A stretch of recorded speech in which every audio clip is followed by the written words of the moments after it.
জাতীয় সংবাদ সংগ্রহ সংস্থা এনএনসি থেকে সবাইকে রমজানের শুভেচ্ছা ও অভিনন্দন। পবিত্র মাহে রমজান যাচ্ছে। এই রমজান আমাদের কাছে প্রতি বছর আসে তাকওয়া পরহেজগারিতা বৃদ্ধির তাগিদ নিয়ে।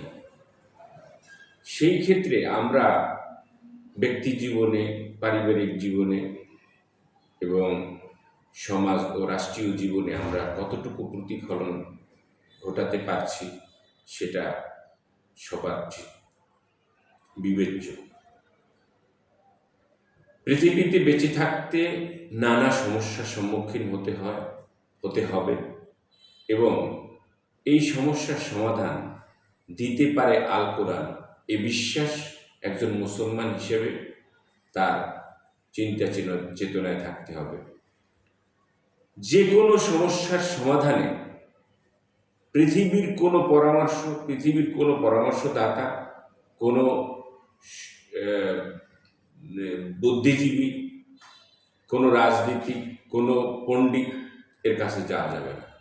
সবার আগে খুঁজতে হবে সমস্যা, যে উদ্ভূত সমস্যা, সেই সমস্যার সমাধানে কোরআন কি বলে।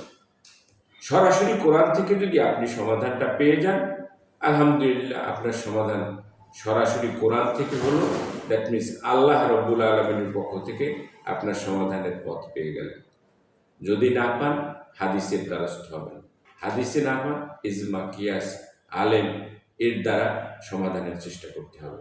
কিন্তু আপনি মুসলমান, কিন্তু আপনার চিন্তা চেতনায় আমেরিকা, চিন্তা চেতনায় আপনার এই পার্থিব জগতের যারা পণ্ডিত, যারা মাস্তান, যাদের অর্থ বৈভব, এইসব দেখে যদি আপনি সমাধানের পথ খুঁজেন, তাহলে আপনি মুসলমানিত্ব আপনার মধ্যে রইল না।